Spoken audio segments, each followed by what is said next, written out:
Eh bien, bon mardi à tous, mesdames, messieurs. Merci encore d'être des nôtres ce matin. C'est la revue des grandes unes avec la presse que vous aurez à lire, disponible en kiosque ce matin.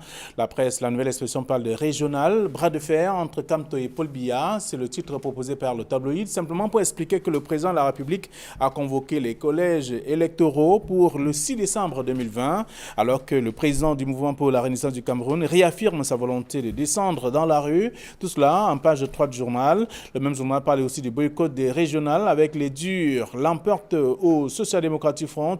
C'est à l'issue d'un jeu de cache-cache entre les dirigeants du parti que la décision a été donc prise de boycotter les régionales. Les coulisses sont à lire en page 2 de la nouvelle expression ce matin. On parle des médias aussi avec le mouvement pour la Renaissance du Cameroun qui annonce ses couleurs. Dès la convocation du collège électoral, les responsables du parti ont d'ailleurs demandé aux représentants de quitter les plateaux de télévision et des radios. C'est ce qu'on lit ici en page 3. Entre-temps, au RDPC, la base ne compte pas. À la convocation du corps électoral, les militants de base redoutent donc un jeu de dupes dans lequel ils sont des patins manipulés. C'est le journal qui le dit d'ailleurs en page 4 ce matin. Et toujours dans la presse, après la nouvelle expression, il y a le messager qui parle des régionales. RDPC, le temps des magouilles, c'est le titre proposé par le journal pour dire que la convocation des collèges électoraux hier par décret présidentiel pour le 6 décembre intervient dans un environnement où le navire du parti au pouvoir est donc à deux doigts du naufrage.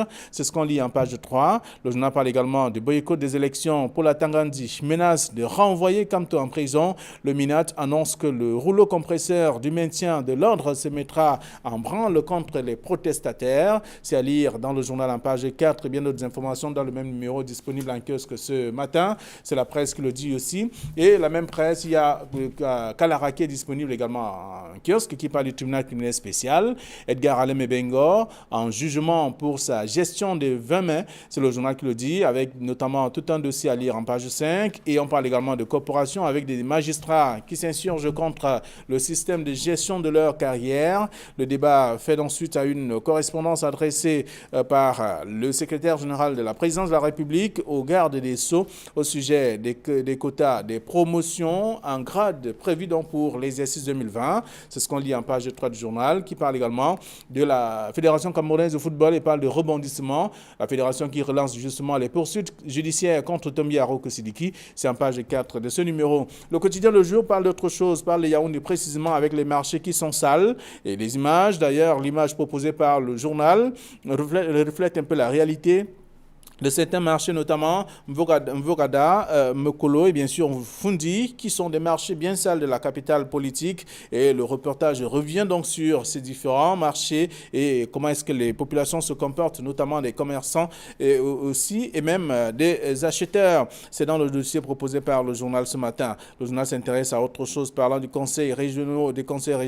Les élections le 6 décembre prochain, c'est la date notamment annoncée par le chef de l'État. C'est à travers le décret du président de la République, c'est dans le journal Le Jour. Et puis Émergence parle de fraude au baccalauréat 2020. Voici les 5 jeunes écroués. Ils sont élèves et enseignants. Pendant ce temps, donc, les fonctionnaires de l'Office du baccalauréat du Cameroun, pourtant donc identifiés, s'en tirent à bon compte. C'est le journal qui le dit en page 5. Le journal parle également du discours haineux. Le cas du Cameroun inquiète bien entendu. Et à l'extrême nord, les inondations font rage. Autant d'actualités à découvrir dans le journal Émergence. Entre-temps, Mutation parle bien entendu de Paul Biya et de Kamto, l'OTAN des Titans. C'est le journal qui propose ce titre donc ce matin pour expliquer simplement que le président du mouvement pour la Renaissance du Cameroun a déclaré il y a 2 semaines que la convocation des collèges électoraux en vue des régionales déclencherait donc immédiatement une campagne d'appel au départ du chef de l'État, du pouvoir. C'est le journal qui le dit. Le président de la République l'a fait hier donc. Alors, que se passera-t-il d'ici le 6 décembre 2020, date des élections? C'est la question que se pose le journal Mutation. C'est à lire dans le dossier proposé par le tabloïd de la page 8 à la page 9. Le journal Cameroun Tribune parle également des élections régionales. Rendez-vous le 6 décembre prochain. C'est une actualité à lire également dans le journal. Le journal économique en kiosque parle des mises en œuvre de l'accord de partenariat économique, l'APE, et parle donc du Cameroun dans les taux des pertes fiscales. C'est le journal qui le propose également cette actualité ce matin. Le Populi parle donc d'autre chose, de factures factures impayées. Roméo Dika met dans le feu au RDPC, c'est le journal qui le dit, le journal satirique ce matin. Le même journal parle également des régionales avec Paul Biya qui convoque l'élection. C'est ce que le journal propose ce jour. Voilà ce que la presse nous propose également ce matin. Merci d'être avec nous. Camille, bonjour et bienvenue. Flavien Valonongo, bonjour et bon retour. Vous nous avez manqué pendant... Pas seulement le plateau, mais les millions de téléspectateurs d'Equinox se demandaient où vous étiez passés. Bon, ils sont édifiés depuis hier que vous étiez en congé, que vous êtes revenus plutôt en grande forme. On voit que même la brioche est partie. Bonjour téléspectateurs d'Equinox Télévision. Merci d'être là avec nous. Nous allons commenter quelques sujets proposés par la presse. Vous savez bien que la pluie de ce matin a empêché beaucoup d'autres choses aussi, y compris ceux qui devraient en principe être avec nous sur ce plateau. Alors, mais on parle de bras de fer. D'abord des régionales, avec le bras de fer entre Kamto et Biya. C'est le journal qui le dit également ce matin. Et on parle également dans le messager de Paul Atangandji qui menace de renvoyer Kamto en prison. Vous voyez bien que le titre de la nouvelle expression est un peu disproportionné. Le bras de fer, ce n'est pas entre Paul Biya et Kamto. Le bras de fer, c'est entre Paul Atangandji et Kamto. C'est Kamto qui a déclaré que si jamais Paul Biya lance les élections régionales, il va impulser, il va déclencher, il va mener le peuple une grande marche populaire pour appeler au départ du pouvoir de M. Biya. Et il y a 2 jours, M. Paul Atangandji a dit que le gouvernement ne tolérera aucun écart, ne tolérera aucune manifestation publique et que si M. Kamto, qui a bénéficié d'un arrêt de poursuite de la part du chef de l'État, descend dans la rue, à ce moment-là,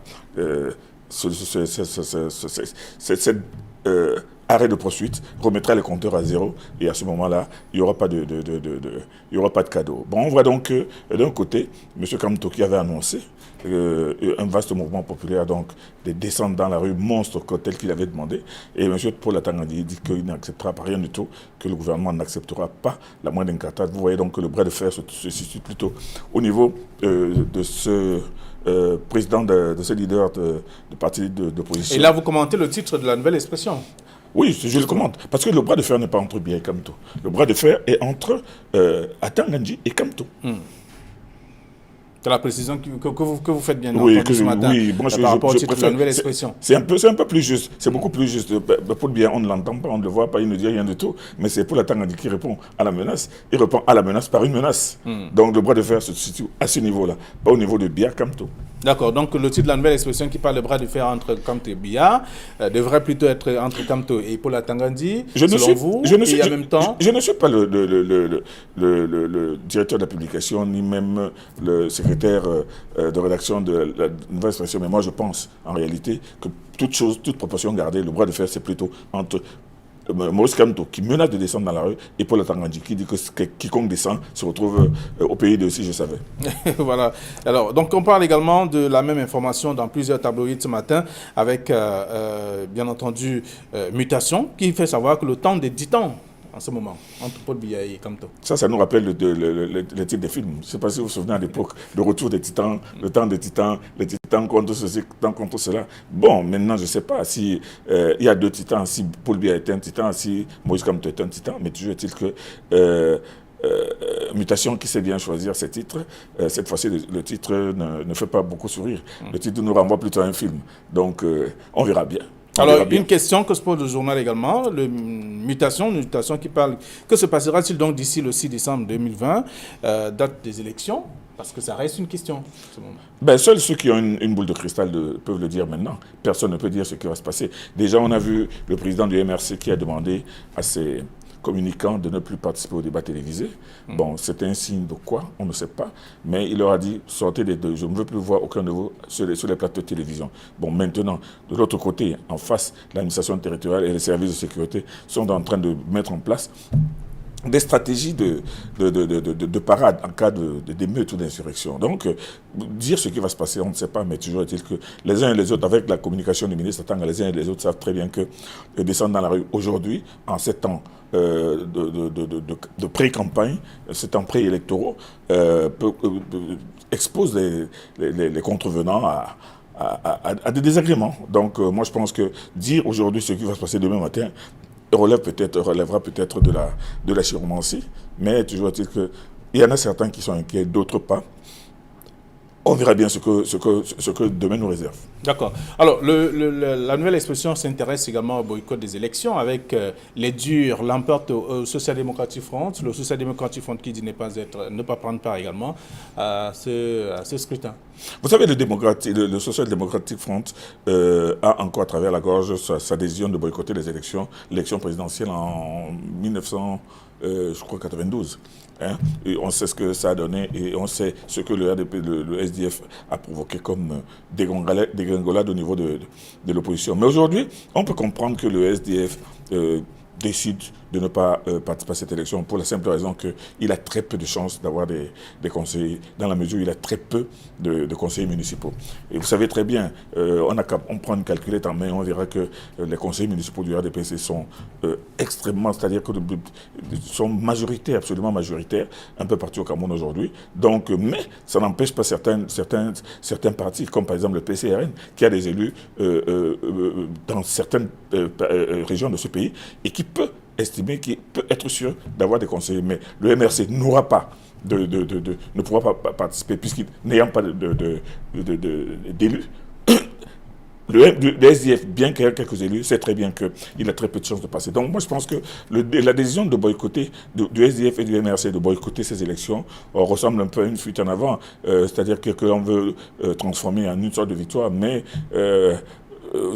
les faits sont là, la vérité est là. En tout cas, le parti est également libre aussi de ne pas aller à une élection. Le parti, mais vous savez très bien que la fonction, l'une des activités principales d'un parti, c'est de participer aux élections et de gagner ces élections et de pouvoir être présent dans la gestion de la cité. Et c'est par cela que, à travers cela que le SDF a été pendant longtemps le parti leader de l'opposition, le parti principal de l'opposition. Bon, maintenant, avec le temps, la représentativité du SDF a fondu comme neige au soleil. Et aujourd'hui, les élus du SDF, tant à l'Assemblée que dans les municipalités, est réduite pratiquement à peau de chagrin. Donc, que le SDF participe ou ne participe pas, les résultats ne pourront pas être fameux. Tandis que le MRC, lui, n'a aucune chance de participer, puisque vous savez très bien que les électeurs de ce scrutin indirect sont des conseillers municipaux.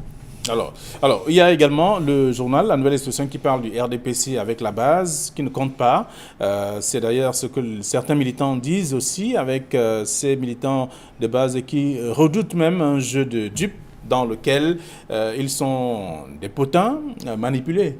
Ils estiment que tout vient du haut, alors que la base, c'est la base qui donne quand même l'électorat, qui donne quand même le poids à la formation politique. Ça, c'est la vérité. La vérité est que, en ce temps, c'est pour ça que moi, je comprends un peu le titre du messager qui parle le temps des magouilles. Parce qu'on sait très bien qu'en ce temps de constitution de liste et de formation de camps, il y en a beaucoup qui redoutent effectivement le diktat du parti qui a abouti, vous vous souvenez très bien ces derniers temps, au conseil de discipline, qui a fait que certains n'ont pas voulu respecter la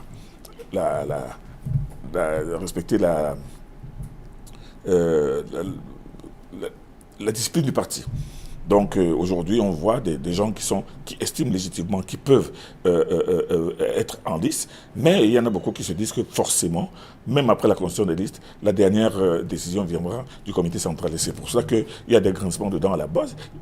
Beaucoup de gens se disent qu'on a beau faire, il y a déjà certaines personnes qui sont déjà sûres d'être sur les statistiques, et d'autres estiment que ce ne sont pas toujours les mêmes qui devraient être là. Donc au niveau du RDPC, qui a évidemment le plus de chances de remporter un très grand nombre de sièges dans ces conseils régionaux, eh bien, il y a des grincements dedans parce que beaucoup se demandent comment ça va se passer et beaucoup se disent que les investis ne seront pas forcément ceux qui auraient dû l'être.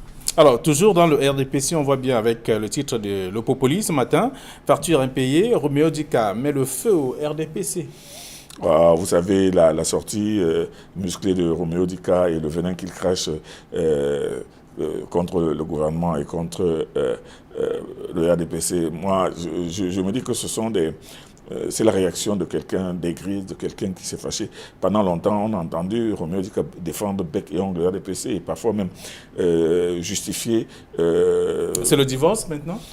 Peut-être que c'est d'abord des froncements de sourcils, mais c'est beaucoup plus que des froncements de sourcils, parce que quand il arrive des choses peu amènes à l'encontre du président de la République, à l'encontre du parti, qu'il a si fortement servi pendant de longues années, on peut prendre ça tout simplement comme un mouvement d'humeur. Bon, au mouvement d'humeur, justifié ou pas justifié, on verra bien. Mais vous savez très bien qu'à la base de ce mouvement d'humeur, c'est une bagatelle de quelques dizaines de millions qu'il estime ne pas être payé depuis trop longtemps. D'accord. Alors, le journal Kalara, qui est en kiosque également ce matin, parle du tribunal criminel spécial avec Edgar Leme Bengor en jugement pour sa gestion des 20 mai. Ben, il n'y a pas que la gestion des 20 mai, parce que je crois il y a 1 ou 2 semaines, Kalara, effectivement, journal spécialisé dans les affaires judiciaires, avait annoncé que l'instruction est bouclée et que Mebengo, maintenant, c'est qu'il est accusé pour je ne sais pas combien de milliards, pour combien de centaines de milliards. Mais toujours est-il que là, aujourd'hui, il apporte une autre information en disant que parmi le nombre de dossiers, je crois qu'il y en a 3 ou 4 qui sont à sa charge, il y a aussi la gestion de l'organisation des fêtes du 20 mai.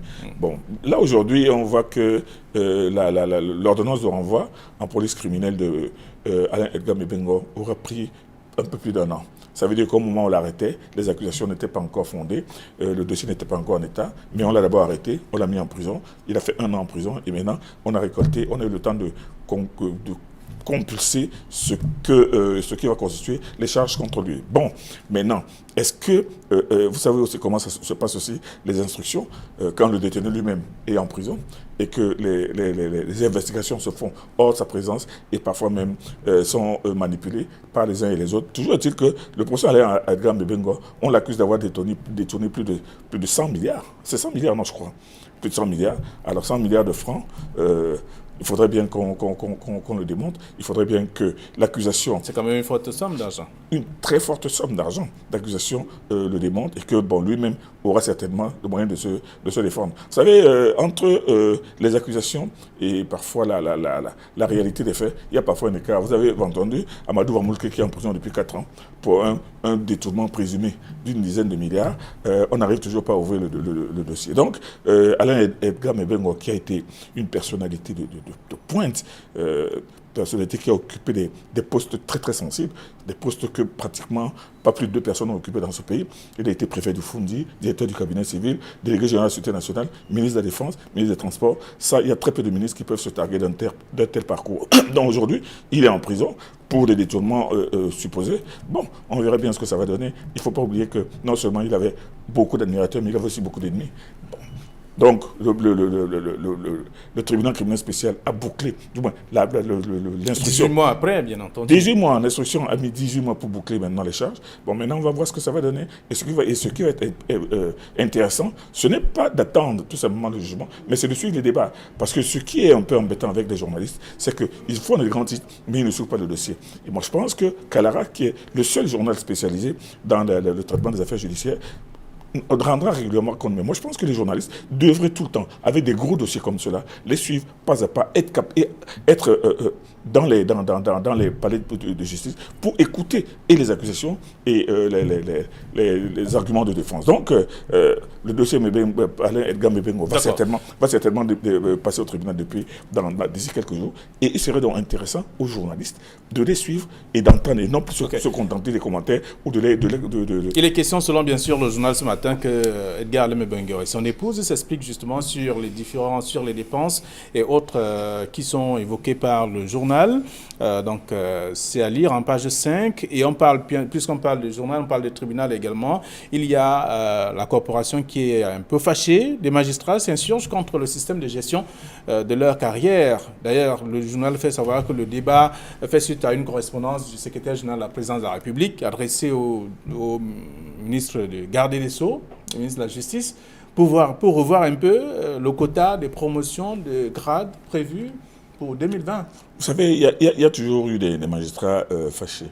Il y a des magistrats qui estiment qu'ils sont lésés. Il y a des magistrats qui ont toujours estimé que leurs grades ne leur soient pas décernés à temps ou à contre-temps, ou que parfois... ou encore mérité.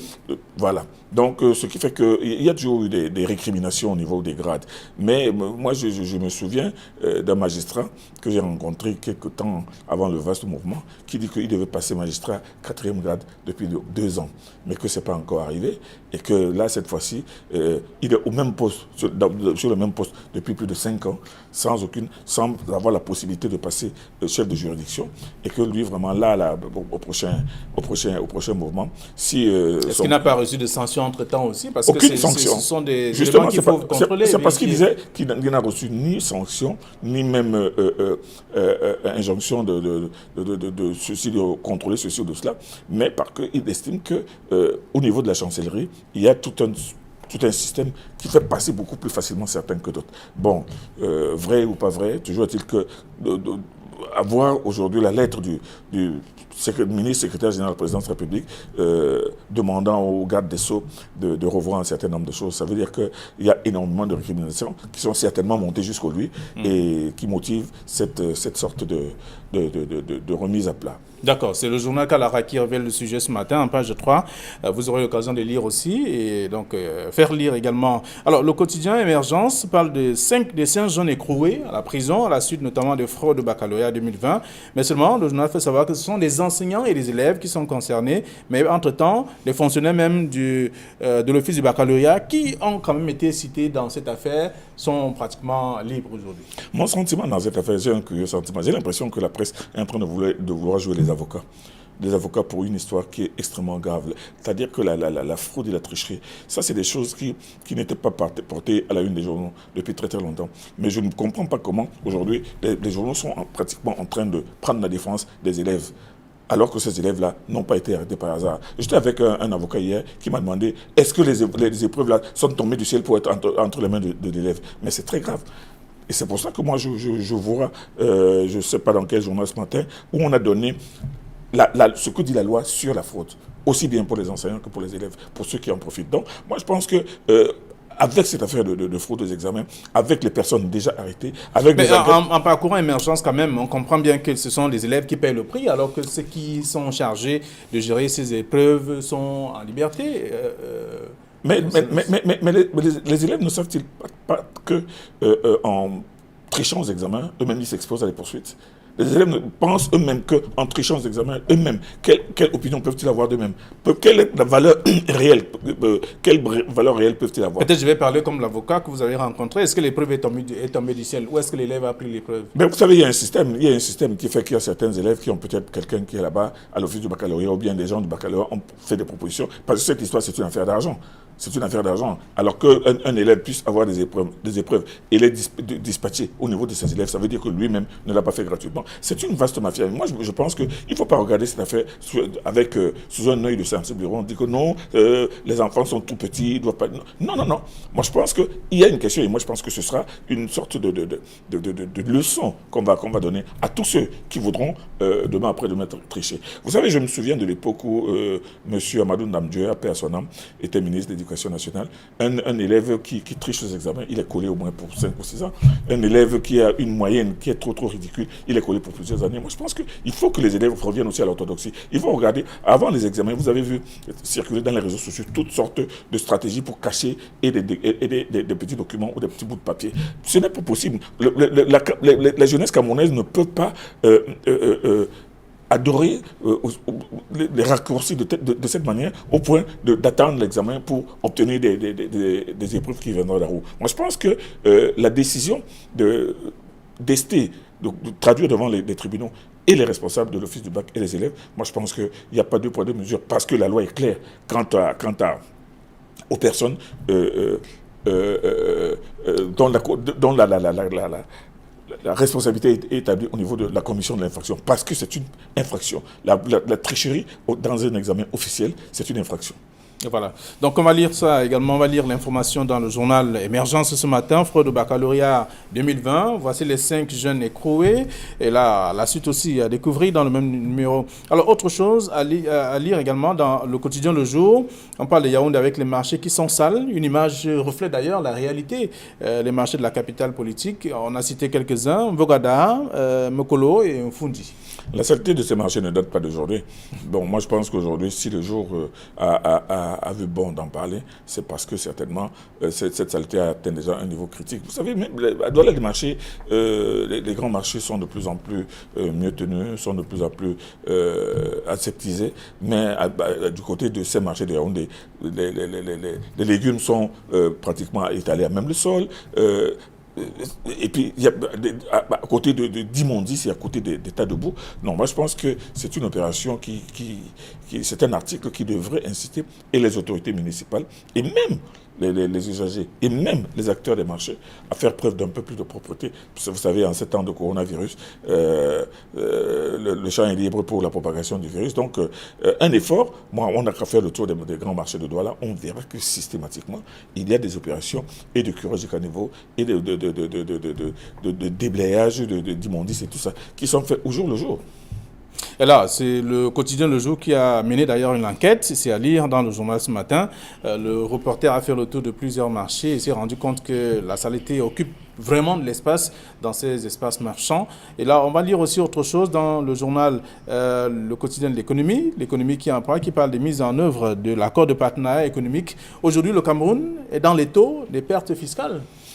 Il est dans les taux de pertes fiscales. Il y avait des économistes ici au moment où le Cameroun était sur le point de négocier ces accords. Il y en a qui avaient dit que le Cameroun a tout à perdre dans cette affaire-là, que le Cameroun sera le grand perdant et qu'il ne sert à rien d'aller le faire. Et ceux qui pensaient qu'il y avait beaucoup à gagner aussi. Oui, mais ceux qui, bon, aujourd'hui, en attendant, aujourd'hui, on réalise plutôt qu'on est en train de beaucoup perdre. Donc ça veut dire que c'est ceux qui étaient prudents, ceux qui étaient à la limite pessimistes, qui ont raison, parce qu'ils ont eu un regard froid. De perspective. Bon, maintenant, on voit aujourd'hui que ce partenariat, c'est un partenariat qui n'est pas gagnant-gagnant, mais qui est gagnant d'un côté et légèrement perdant de l'autre. Alors, c'était un processus. Il y a eu justement des différentes rencontres qui permettaient ou alors qui amenaient des experts à penser que le Cameroun ferait ou gagnerait, comme vous l'avez évoqué, à prendre part ou alors à s'accrocher à ces accords. Le débat de ces experts a été très très fort. Et moi, je le suivais avec admiration parce que ceux qui disaient que le Cameroun a tout à perdre et ceux qui estimaient que non, il n'y a rien à faire, le Cameroun va sortir grand gagnant de cette affaire-là. Moi, je regardais et je me disais tout simplement que bon, aux questions des experts, mais on verra bien la vérité du terrain. Et la vérité du terrain démontre aujourd'hui que le Cameroun, il est vrai qu'il y a la récession, il y a maintenant le phénomène du coronavirus qui a ralenti un certain nombre d'activités économiques et financières, mais au bout du compte, aujourd'hui, le Cameroun n'a pas beaucoup gagné. Le Cameroun n'a pas beaucoup gagné, c'est ce qu'on va retenir, en tout cas dans le journal L'économie ce matin, qui parle justement de la mise en place, la mise en œuvre de l'accord de partenariat économique. Le Cameroun dans les taux des pertes fiscales, c'est ce que le journal propose ce matin. Et il y a autre chose à lire aussi dans la presse. On va découvrir qu'il y a bien des faits évoqués par le journal. On s'intéresse à tout au moins, que deviennent justement les masques aujourd'hui, parlant de la lutte contre le coronavirus au Cameroun. Mutation est revenue également sur le fait. Il se pose la question, comment faire, comment est-ce qu'on gère les masques déjà utilisés? On les brûle, on les jette dans la poubelle ou alors on peut les garder. Ça reste quand même un véritable problème aussi aujourd'hui, selon bien sûr. Votre question, Flavien Valo-Ndongo, est très intéressante. Vous savez, au moment où, à l'époque où on était en train de prescrire fortement le masque, au moment de l'explosion du corona, on nous a dit que voilà, un masque, on ne le porte pas plus de 2 jours, pas plus d'1 jour, non, pas plus de quelques heures. Pas plus de 3 heures. Pas plus de 3 heures. 4 heures. Et puis bon, maintenant, le masque médical. Il faut le changer, il faut faire ci, il faut faire ça. Les Camerounais ont trouvé rapidement la solution miracle qui consiste à acheter, à fabriquer eux-mêmes leurs masques en tissu. Bon, c'était un exutoire, certes, mais il était beaucoup plus facile parce que vous vous souvenez qu'à cette époque-là, le masque qu'on disait n'utilisait que pendant 3 heures coûtait 500 000 francs. Bon. Mais maintenant, à la pratique, on s'est rendu compte que les Camerounais, aujourd'hui, portent leurs masques, ils l'achètent. Il y en a les plus exigeants, le portent 2 ou 3 jours avant de le laver. Maintenant, la question, et c'est là où je rejoins votre question, trouve tout son intérêt. Que font les Camerounais après l'usage du masque? Il y en a qui le portent ad vitam aeternam. Il y en a qui en ont 2 ou 3. On voit parfois des masques qui ont changé de couleur. Qui ont changé de couleur. Les porter. Parce que c'est le même. Donc, la question de savoir qu'est-ce qu'on fait des masques et quelle est l'utilisation et quelle est la durée de l'utilisation du masque, c'est très très important. Mais je vais vous dire une chose. L'attitude des Camerounais avec le masque est vraiment bizarre. Il y en a même qui pensent que le coronavirus c'est terminé, alors qu'ils voient que du côté des Européens, même dans les plus grandes rencontres, les gens sont en masque. Même parmi les présidents africains, les personnalités sont en masque. Ça veut dire que c'est un virus qui est là, qui est vivant et qui commet des dégâts. Mais allez dans les quartiers, sortez, Flavien Valo-Ndongo. Je dis, vous rencontrez 1000 personnes, vous en verrez 100 avec le masque dans la rue. Dans la rue, ça veut dire qu'il y a une sorte de... Non, il y a un relâchement. Il y a un relâchement, il y a une sorte de désinvolture. On a même entendu ici des menaces de port systématique de nos masques. Ça n'ébranle pas beaucoup les Camerounais. Et moi, je pense que les Camerounais devraient comprendre définitivement que ce virus fait vraiment des dégâts. Ce virus est vraiment là et qu'il faut vraiment respecter un certain nombre de mesures barrières. Il y en a qui ne se lavent les mains systématiquement que quand ils entrent devant certains magasins, certaines institutions, certains bureaux. On demande, on exige. Mais pour eux, quand il n'y a pas un robinet pour laver les mains, ils ne demandent pas, ils entrent. Quand on ne vous exige pas de port du masque à l'intérieur, ils entrent. Donc, il y a des magasins et autres qui n'ont presque pas des mesures. C'est seau d'eau et de savon à l'entrée. Non, ces magasins les avaient au départ. Même ces magasins sont fatigués. Donc aujourd'hui, il y a un relâchement certain du respect de ces mesures barrières. Ça, c'est clair. Dans une ville comme Douala, que moi j'arpente tous les jours, je vous jure que ce n'est plus ça. D'accord. Alors, on va lire, on peut répondre à la question parce que c'est Mutation qui pose le problème ce matin avec cette question. Que faire donc de ces masques déjà utilisés? Comment est-ce qu'on les conserve? On les jette ou on les brûle? Ça reste une véritable question, mais vous aurez l'occasion de parcourir le journal ce matin et pouvoir lire. Alors, il y a Émergence qui revient également ce matin avec la question des inondations dans l'extrême nord. Vous aurez aussi l'occasion de lire avec ce qui s'est passé. Les populations sont pratiquement à la belle étoile. Beaucoup sont déplacés à cause de ces inondations. Le problème des inondations dans le Grand Nord est un problème réel. Est un problème qui se reproduit de manière cyclique. On sait qu'à chaque saison de pluie, il y a toujours des catastrophes dans le Grand Nord. Il y a les fleuves les rivières qui sont en crue, il y a des inondations, sans compter évidemment les conséquences, la destruction des récoltes, la disparition des bovins et des caprins. Bref, on le sait. Mais moi, je ne comprends pas comment on ne prend pas suffisamment de précautions pour prévenir ces catastrophes. Pas pour pas pour y faire face, comme ça se fait systématiquement à chaque fois qu'il y a une inondation, mais pour prévenir, pour se dire qu'à la prochaine saison de pluie, qu'est-ce qu'on peut faire effectivement pour empêcher que telle rivière ne déborde de son lit? Qu'est-ce qu'il faut faire pour que... Il y a eu la construction des digues dans le septentrion avec le génie militaire et autres. Les digues, Flavien Vallon, non, les digues ne résolvent pas tout. Les digues contiennent l'eau. Mais moi, je pense qu'il y a une autre politique. Il faudrait peut-être élargir davantage les lits des rivières. Il faudra les orienter même. Il y a tout un travail technique qu'il faudrait faire. Les membres du gouvernement étaient dans cette partie du pays. Ils ont promis, s'engager à remettre à jour ce qui doit être fait, c'est-à-dire pour éviter davantage ces inondations. Je voudrais dire dans les années à venir. Le ministre de l'administration territoriale, le ministre des Travaux publics, le ministre de l'urbanisme et l'habitat, le ministre des Pêches et de l'élevage, le ministre des Finances, j'allais dire de l'économie, ils étaient nombreux. Ils ont pris des engagements. Avant, chaque année, les ministres descendent toujours quand des catastrophes surviennent. Mais seulement, dès qu'ils reviennent de l'extrême nord, ils rentrent dans leur bureau, ils se mettent à ronronner.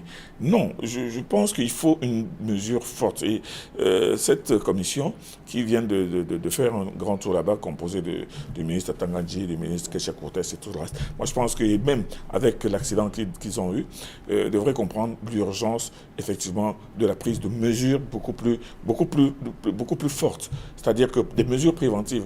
Vous étiez en train de parler de digues tout à l'heure. Les digues, c'est pour les pays qui sont en bordure de mer. Mais même les pays qui sont en bordure de mer, ces digues sont souvent débordées. Mais dans un pays, dans un cas comme une zone sahélienne comme l'extrême nord, où les inondations sont justement causées par le trop-plein des eaux, il faut que des techniciens de ce pays, des grands techniciens que nous avons ici, réfléchissent et se disent comment faire pour contenir les rivières et surtout pour éviter les inondations. Mais tant qu'ils ne le feront pas et tant qu'ils se contenteront que de gérer la catastrophe au moment où elle arrive, ce sera toujours un renouvellement. Ce sera la boucle qui retournera et le même serpent qui se mordra toujours la queue. Très, très bien, Camille Nélé, merci. Vous étiez seul en tout cas ce jour pour des raisons que nous avons évoquées en début.